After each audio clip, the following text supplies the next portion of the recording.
Hello there and welcome to today's video on today's online class. My name is Julie Kettlewell and I'm an independent Stampin' Up demonstrator in the UK, and my business is called The Paper Haven. And today's class is the All Squared Away class. Thank you to my lovely customers who have signed up for this class. It's a little bit quiet today, but I hope there's a few extra people joining me, and I have to say happy Easter as well, because it's Easter Saturday today when this class has gone live. So this is the stamp set. Now I'm saying we are going to be using it, but actually I've not really used it on the cards that I've done, because I did offer it as an option with just the dies, but I will show you how you can use it along with the products that we're going to use today. But I've chosen to use papers and things like that and focus on the dies. But it was on such a good deal because it had 20% off. It was worth getting it with the actual dies. So the dies that you should have, whoop, there we go.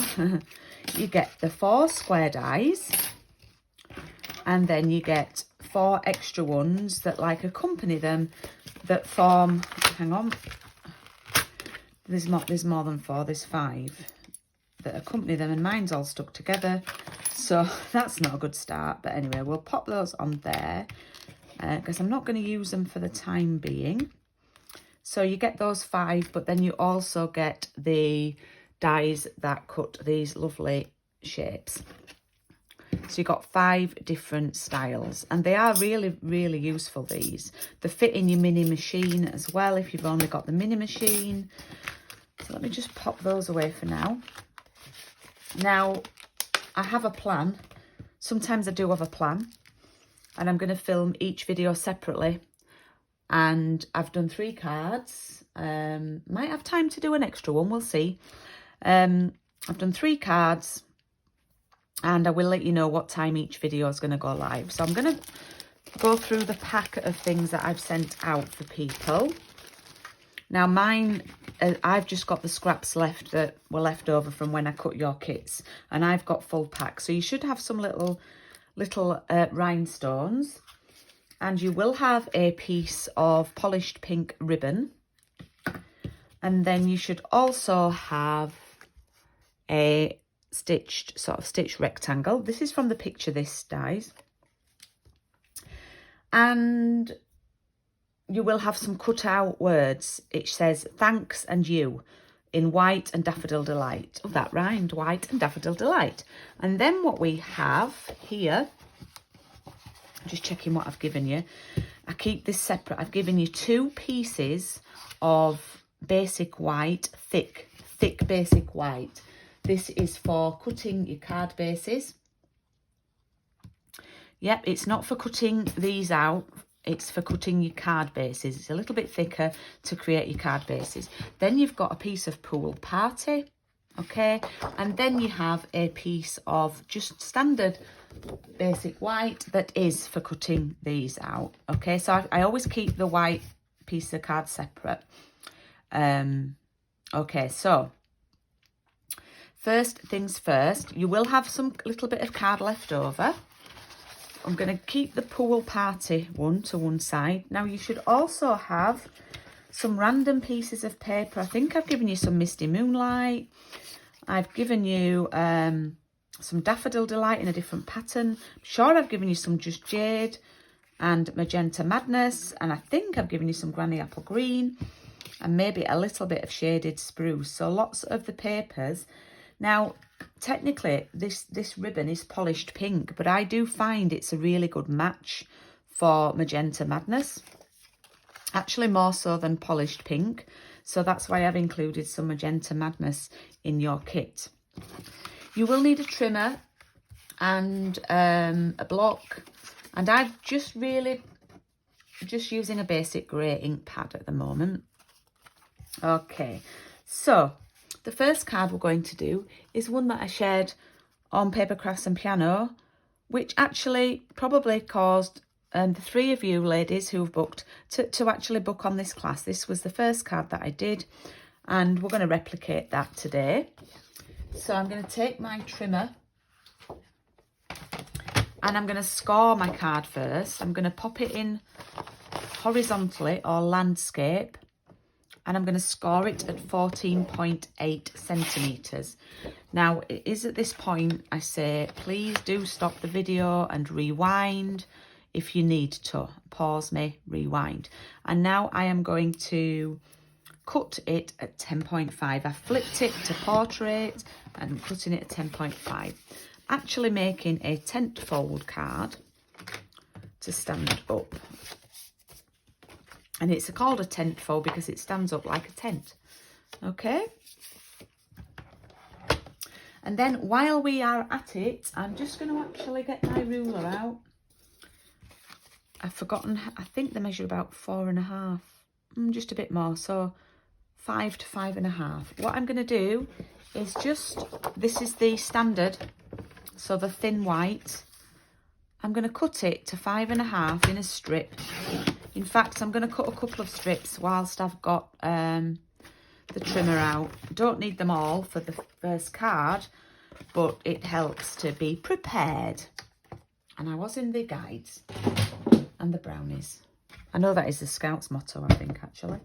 So I'm going to take my mini machine here. And what I'm going to try and do, let me just get rid of these excess bits. I'm going to pop my card in like this. Can you see that? I'm just standing up to check you can see. And I'm going to pop 1, 2, and you're going to get 3 in, but I've actually already got that one done, so we won't put that one in. We'll put that one in. I'm going to cheat. Okay. So what I was going to do, you will need to obviously run this through again and cut another one. But when you go through again next time, don't just put one of these in. Put 3 in and get them ready in advance for the next card. Does that make sense? You're going to hear a clunk and a click. Now, to my friend Sally, I don't think she's used her machine yet. So, I just want to give you a couple of tips, Sally. Let me just take these out. And we can sort those out in a moment. Just going to get rid of the excess. Sally, when you come to pop these in, you might find if you pop them on like that and you get them all flush, they don't catch. I actually use the grey one underneath. I think it works better. So what Stampin' Up advises to set the bottom two so the flush, but set the next one a little bit off, a little bit further back, and it should catch a little bit better. So I'm going to move that out of the way and bring in the little pieces that I've cut. You do have a few little bits to pop out, sort of the negative bits. That was already done, that one, wasn't it? Okay, so we've got our 4 little squares. Yep, here's the card that we're doing. So what we're going to do now is we're going to take our papers. Okay, I'm going to take that one and this one. You can actually do what you want. You do need to purposefully save some Daffodil Delight, but you should have plenty of papers, and you could even use any papers you've got at home. Okay, so I'm going to take these and I'm just going to remeasure. I think, yeah, it's the papers that I cut at 4.5. I'm actually going to use my mini trimmer for these. Just find it a little bit more convenient when I'm cutting things a bit smaller. So we'll cut one at 4.5 there, like that. And you can use either side, it's double-sided. And what I like to do is use different patterns on the card. So not only is it different colour, it's different patterns.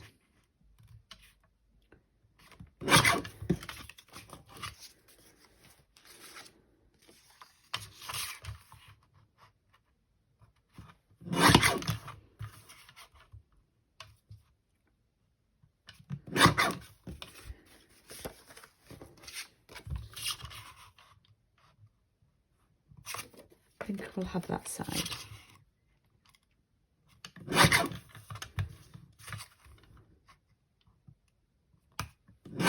Okie dokie, so I've got 4. So I've gone for here, I've gone for the 2 greens, Granny Apple and Shaded Spruce, and then I've gone for the Magenta Madness and the Daffodil. And of course we do need our glue, okay? So, can get a little bit messy because we have to be quite precise. What I'm going to do is I'm going to do these exactly the same as I did with the initial card, but I might have those going that way this time. So this one, put some, oops, I've got these dimensional backs that get everywhere. Put some glue, dot it on the bigger parts to start with. Yep, so we've got a good, so the saying is dot, dot, dot, not a lot. Okay, so you literally need a dot. Now this piece should just be slightly bigger, this white should just be slightly bigger than the paper that we've cut. Oh, I've dropped it on me. It's on my jeans. So what I'm going to do is move those out of the way, pop it over the top. And the reason why I like using the Tombow wet glue is it gives you a chance to slide. Oh, look, I've just slid it completely out of the frame. There we go. Gives you a chance to manoeuvre it like that. So that's the first one done. Yep.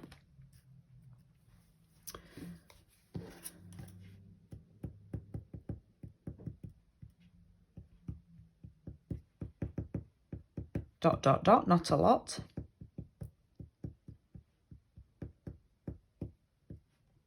These dies were still available when I last looked, but I think they were on low stock. So this one's going to be the pink one.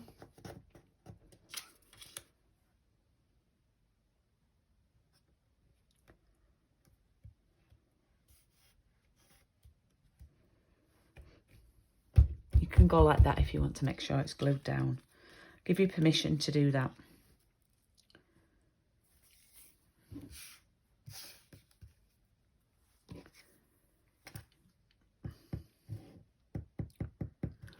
Just checking that I'm actually in the shot.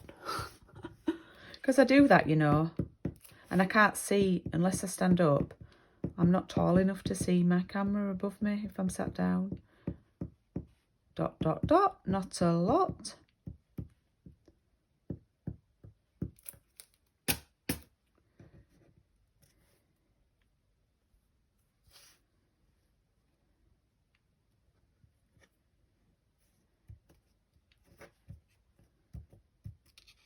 I've just seen there's a little white piece there that I've not popped out. Didn't spot that pesky little thing, so I'm just going to pull that back. There we go. Got rid of it. There we go. Just one more to do with the daffodil.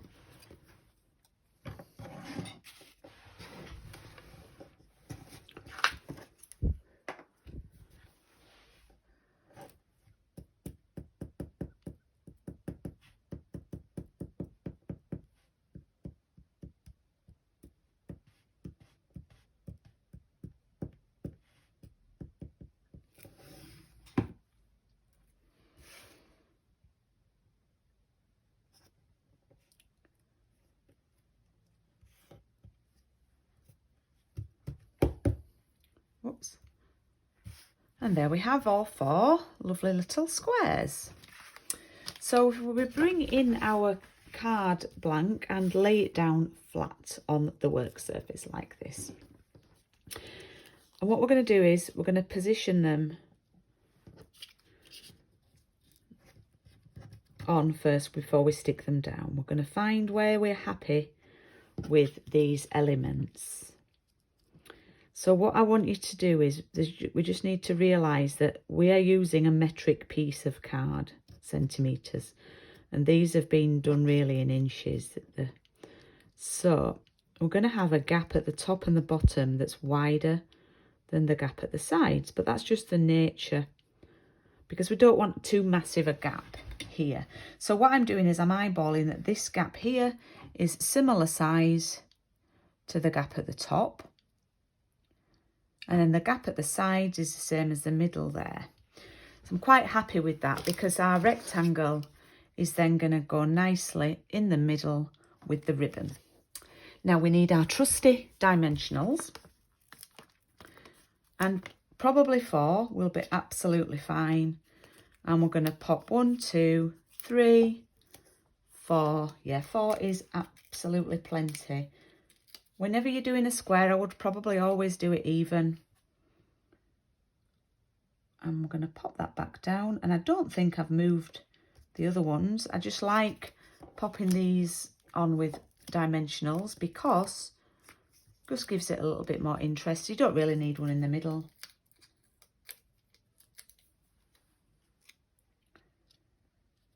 And then just eyeball it that you've got the same gap in between.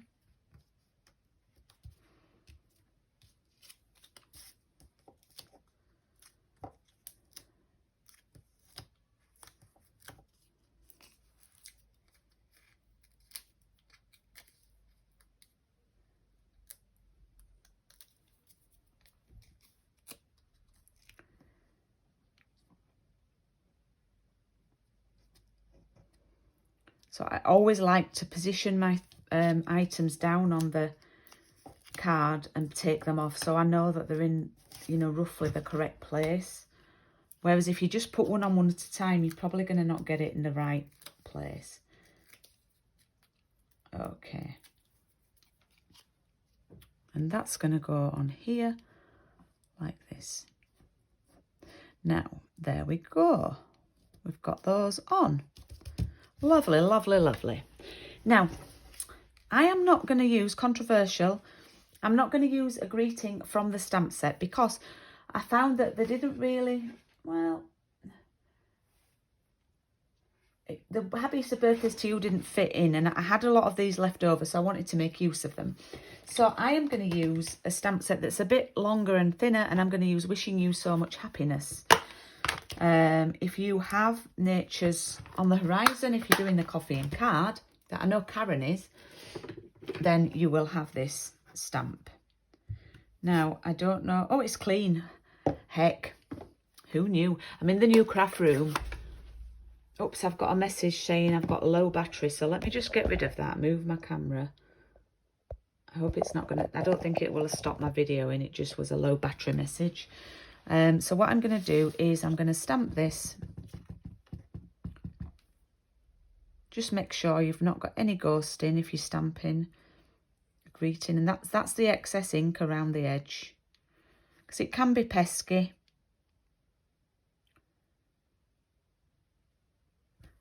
There we go.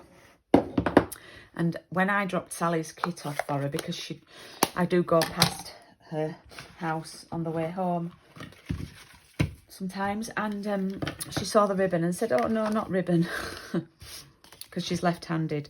Okay, so I'm going to turn my project upside down. I've kept my ribbon on the reel, and I'm going to bring the ribbon over to the left because it's upside down. When I turn it round, it'll be on the right.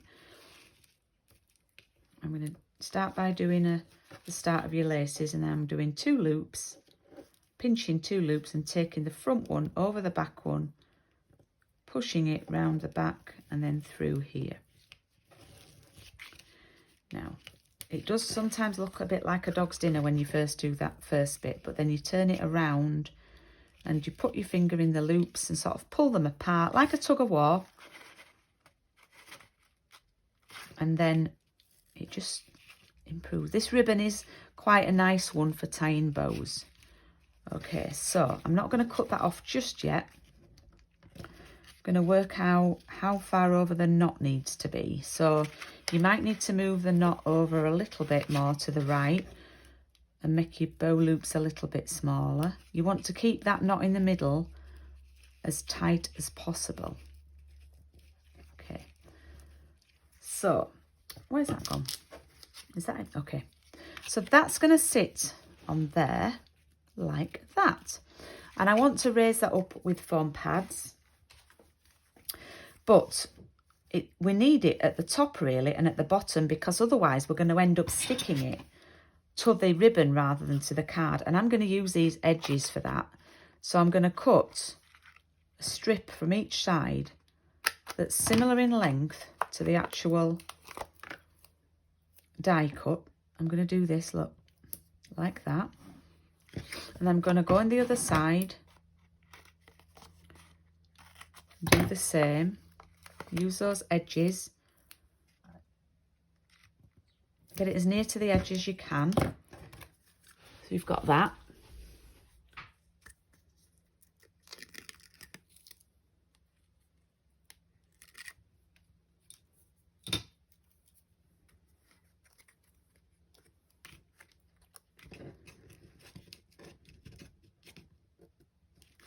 And then, oops, I've stuck it to, we're going to slide that under there like that.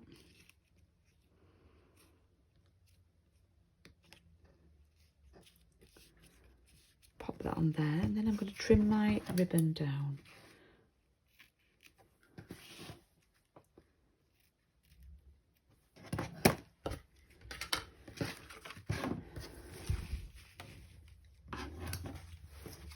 Okay, and there we have our first card.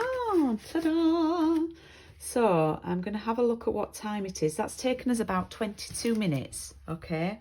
So obviously, you know, if you need to catch up, it might have taken you about half an hour. So I'm gonna put the next video on at 11, okay? So it gives you 8 minutes or so to catch up. But you don't have to watch the videos live, but I will put the next video on at 11 AM. So I will see you at 11. Thank you for watching, and I will see you then. Bye.